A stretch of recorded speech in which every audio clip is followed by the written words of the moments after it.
જામનગરના કાલાવડ પંથકમાં વરસાદની અછતને કારણે ત્યાંના ખેડૂતોની ચિંતામાં વધારો થયો છે। ચોમાસાની સિઝનમાં નહિવત વરસાદને કારણે ખેતી પર ગંભીર સંકટ સર્જાયું છે અને ઊભો પાક નિષ્ફળ જવાની ભીતિ છે।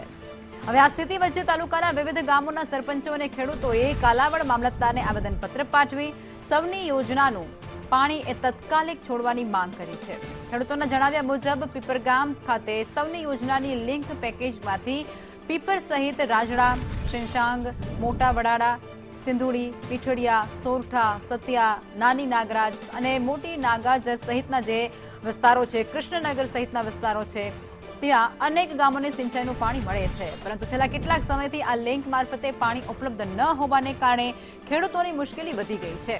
ખેડૂતોનું કહેવું કંઈક એવું છે કે સમયસર પાણી નહીં મળે તો ઊભા પાકને નુકસાન સાથે મોટું આર્થિક ફટકો થઈ જશે અને જેને કારણે તાત્કાલિક સિંચાઈનું પાણી છોડવાની માંગ ઉઠવા પામી।